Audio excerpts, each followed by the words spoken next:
Hello दोस्तों, मैं आपका दोस्त अरुण और आप लोग देख रहे हैं ट्रैवल विद अरुण। आज मैं आप लोगों से डिस्कस करने जा रहा हूँ जर्मनी टूरिस्ट वीज़ा के बारे में, जिनका नाम है रविंदर सिंह जी, जो कि है वैसे रहने वाले बठिंडा के हैं, बठिंडा पंजाब के।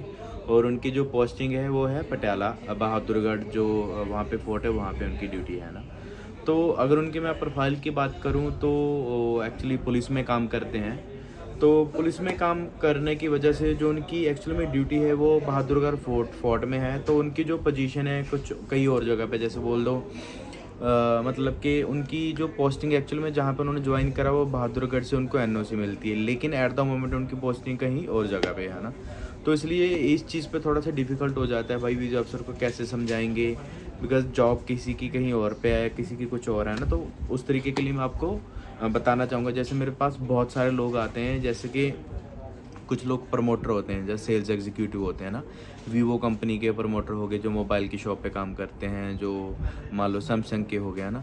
जो उनकी सैलरी आती है वो तो किसी और कंपनी के थ्रू आती है, प्रमोटर वो सैमसंग के होते हैं।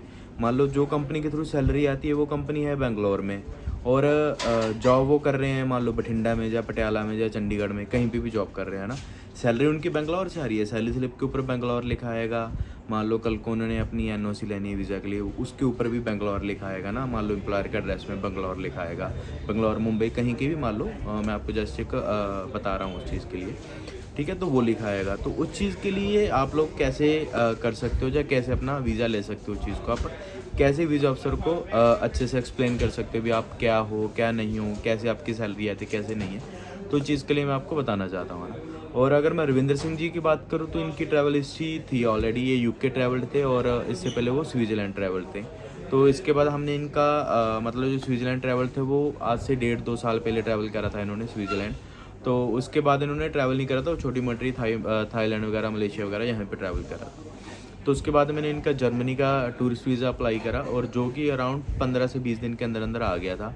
अगर मैं इनकी आईटीआर की बात करूं तो इनकी आईटीआर थी टैक्सेबल, ऑब्वियसली बात है ना। अराउंड 1 लाख इनकी सैलरी आती है, और एनओसी इन्होंने अपने डिपार्टमेंट से ले ली थी ज़्यादातर। जो कि अगर मान लो आप पुलिस वाले हो ना और आप कनाडा का वीज़ा अप्लाई करो, थोड़ा सा कहीं ना कहीं जाके टफ़ होता है कनाडा का वीज़ा पुलिस वाले बंदे के लिए, है ना। बिकॉज इनको यहाँ से एक्स इंडिया लीव वगैरह लेने पड़ते हैं। वैसे तो हर गवर्नमेंट ऑफिसर को लेनी पड़ती है, लेकिन पुलिस वाले के लिए कहीं ना कहीं जाके थोड़ा सा ज़्यादा डिफिकल्ट होता है वीज़ा लेना कहीं ना कहीं जाके कनाडा का ना। लेकिन शेंगन वीज़ा वगैरह तो मैंने 1-2 बंदों को पहले भी ऑलरेडी जो पुलिस में काम करते हैं उनको भी दिलवाया है ना। तो रविंद्र जी की ये प्रोफाइल थी, मैरिड प्रोफाइल है इनकी।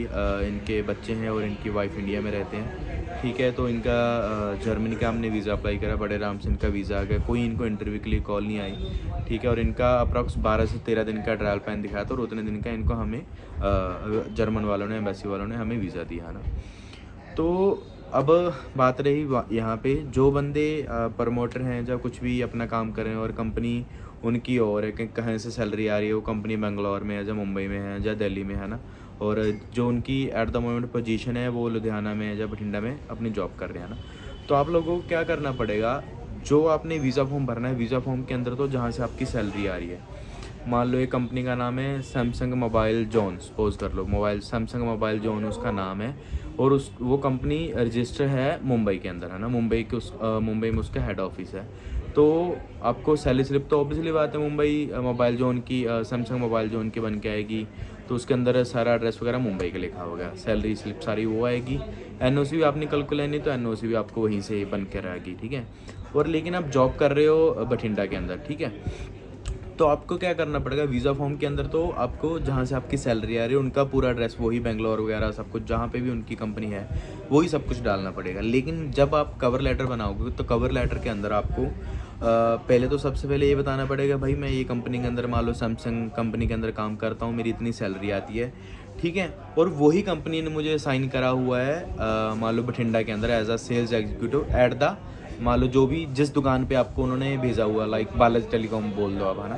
तो हमें बालाजी टेलीकॉम पे उन्होंने अपना काम करने के लिए यहाँ पे एज अ प्रमोटर उन्होंने हमें साइन करा हुआ है। तो हम अंडर सैमसंग के अंडर हैं और काम हम बालाजी टेलीकॉम पे कर रहे हैं, जो कि मेरे शहर में मान लो ऐसे तो भाई एक चीज़ का ये भी हो जाता है ना, मान लो वीज़ा ऑफिसर के अंदर वो करंट एड्रेस पूछते हैं, अभी कहाँ पे आप रह रहे हो, है ना। तो रह भाई हमने उसके अंदर तो हमने पासपोर्ट वाला एड्रेस लिखना है, और वहाँ पे अगर बेंगलोर वाला एड्रेस लिखेंगे तो उसके लिए एक्सपेंसेस भी बंदे के ज़्यादा होंगे। मान लो बंदे की सैलरी 35 आ रही है, ठीक है, हमने दिखा दिया भाई बेंगलोर का ही उसका, मान लो बेंगलोर में उसको दिखा दिया बेंगलोर में रह रहा है, तो बेंगलोर में भाई कम से कम 10-15 हज़ार तो खर्चा आएगा। तो इसलिए वो नहीं बात बनती है ना। तो इसलिए एक हमें ये दिखाना होता है भाई बंदा ऑलरेडी अपने मम्मी पापा के पास रह रहा है, तो यहाँ पे आता है भाई बंदा ऑलरेडी सिंगल ही रह रहा है, किसी और शहर में रह रहा है ना, तो इस चीज़ के लिए थोड़ा सा दिक्कत आती है। तो इसलिए आपको कवर लेटर के अंदर ये चीज़ मेंशन करनी पड़ेगी भाई भी कंपनी मेरी एक्चुअल में सैमसंग है, उन्होंने मेरे को साइन करा हुआ है मेरे शहर के अंदर इस दुकान के ऊपर, तो ये बात है, ठीक है। तो इसलिए, और जो ये पुलिस वाले भैया थे हमारे रविंद्र जी, तो इनका भी ऐसी था, इनकी ड्यूटी थी बहादुरगढ़ फोर्ट में, और एनओसी इनकी कहीं और से बन के आती, कहीं और डिपार्टमेंट के अंदर से, है ना। तो इसलिए इनका भी हमने इस तरीके से मेंशन करा था, जो कि आराम से इनका वीज़ा आ गया, है ना। तो अगर आप लोग भी प्रमोटर हैं, एज आ सेल्स एग्जीक्यूटिव लगा लो, एज आ मान लो कुछ भी यार आपके फील्ड में आप काम कर रहे हो, है ना, तो आप इस तरीके से वीज़ा अफसर को अच्छे से एक्सप्लेन कर सकते हो। और ट्राई करो यार, फ्रांस का जहाँ तक मैंने देखा है, फ्रांस मतलब वीज़ा अफसर जहाँ तक मुझे एक्सपीरियंस हुआ है, मतलब क्योंकि 3-4 दिन में, 2-2-3 दिन में रिजल्ट देते हैं, एक दिन में भी फ्रांस वीज़ा का रिजल्ट दे देता है ना अपना। मान लो आज फाइल बनने लगाई, परसों पता चलेगा पासपोर्ट डिस्पैच भी हो गया। यार 1-2 दिन में कहाँ से बंदा, मतलब मुझे तो नहीं लगता कहाँ से बंदा अच्छे से प्रोफाइल को पकड़ेगा, या अच्छे से रीड आउट करेगा क्या है क्या नहीं है ना। बिकॉज ऐसे तो है नहीं सिर्फ हमारी फ़ाइल गई है उनके पास, भाई बहुत सारी फाइल्स आती हैं ना। तो इसलिए जहाँ तक मेरा जर्मन का रिस्पॉन्स रहा है, जर्मन में ये भी एटलीस्ट यार मैंने एक्सपीरियंस ये मेरा पर्सनली हो चुका है भाई, उसमें ना जो भी हमने लिख दिया वो अच्छे से रीड आउट करते हैं, अच्छे से उसके ऊपर पढ़ते हैं, अच्छे से मान लो आपको इंटरव्यू के लिए कॉल आता है तो इस चीज़ के ऊपर आपसे इवन के पूछा जाता है ना। तो आप ये चीज़ के लिए प्लीज़ अपना ध्यान रखें, अच्छे से उसी कंट्री में फ़ाइल लगाएं जहाँ पे हमें लग रहा हो भी हाँ ठीक है यार, अच्छे से हम उनको एक्सप्लेन कर सकते हैं और अच्छे से वीज़ा ऑफिसर भी समझेगा हमारा ना। बाकी फिर भी अगर आपका कोई डाउट हो, कोई भी आपकी इंक्वायरी हो, मेरे से आप बात कर सकते हैं, मेरे को आप कॉल कर सकते हैं। बाकी बने रहिए ट्रैवल विद अरुण के साथ, मिलते हैं अगली वीडियो में, तब तक के लिए बाय बाय।